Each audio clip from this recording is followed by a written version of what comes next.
Hey guys, this is Shipra and welcome back to another review video where I'll be talking about the Vivo V5s. It is actually the refreshed version of last year's Vivo V5 and just like its predecessor, the highlight of the phone is its 20 megapixel selfie camera. Also, it has a feature which company calls as moonlight glow, which is supposed to make selfies look bright and vivid, especially if you are in low light conditions. So I've been using this device for around a week now. So let's see if the phone is actually capable of taking out some really good selfies, and more importantly, is it worth of rupees 18,990? Let's check out in my review of Vivo V5s. Let's begin.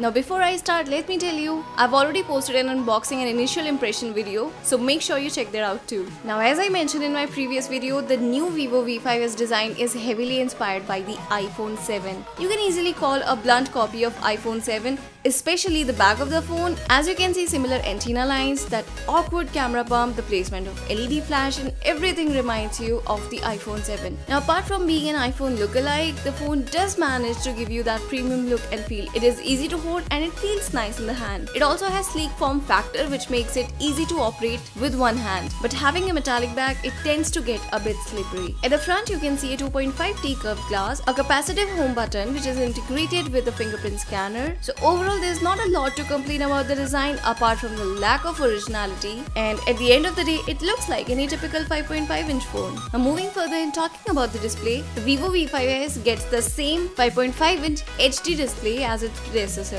Now given the price tag, it should have included full HD display. But that said, there's nothing wrong with the phone's HD display either. Color do look good and deliver a decent amount of detail, but then again, the overall sharpness and brightness levels are not really up to the mark. Now if you talk about hardware and performance, so here again there aren't any noticeable upgrades. It gets the same 1.8 GHz octa-core MediaTek MT6750 processor which comes with 4GB of RAM of its earlier model. Although the overall performance in terms of everyday usage will not leave you complaining, and it can certainly handle most tasks with ease, be it multitasking, web browsing, or while watching HD videos. Even graphically intensive games like Asphalt Nitro ran well for the most part, but there were noticeable lags while navigating around the game's menu, and graphics also appear pixelated. But the overall gameplay experience was just about fine. It also comes with a fingerprint scanner that doubles as a home button.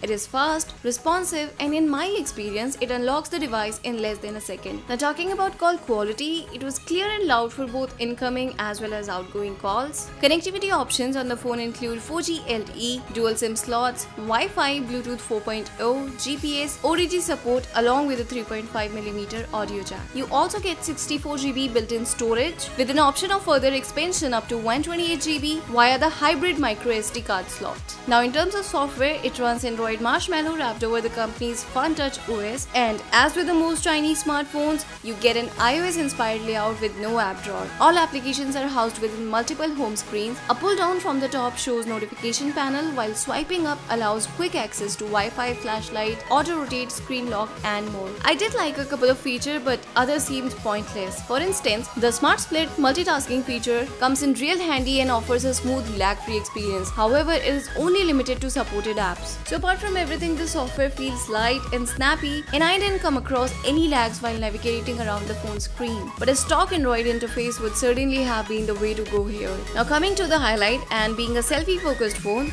the highlight of the Vivo V5s is its 20 megapixel front-facing selfie camera with moonlight flash, and it does work as advertised. The phone doesn't appoint when it comes to taking selfies. It takes selfies like a pro, and selfies captured look crisp and detailed, especially shots captured in broad daylight and well-lit condition. You'll see plenty of details in these pictures. That said, selfies taken indoor or in dimly lit condition do not appear as crisp and detailed. You'll see noise levels start creeping in, and images taken suffer from a loss in detail. On the back here is the 13 megapixel primary camera with face detection, autofocus, and LED flash. Shots taken in well-lit condition look great and appear satisfactory for the most part. Colors look nicely saturated and images pack plenty of details. But here again, shots captured indoor leave a lot of room for improvement, as indoor shots clearly lack details with noise levels creeping all over the place. So overall, the Vivo V5s packs a solid set of cameras, and as long as there is sufficient light around, both front and rear cameras can give you some clean, crisp and detailed photos. Now, juicing up the Vivo V5 is a 3000 mAh battery with fast charging support. The phone can easily last an entire day of normal usage, which involves taking photos, WhatsApp, Skype and some gaming. Besides, you can also choose few power saving mode, which gives you an extra hour or two of battery life. Now, talking about pros and cons, what I like about the device is the decent selfie camera, phone's build quality,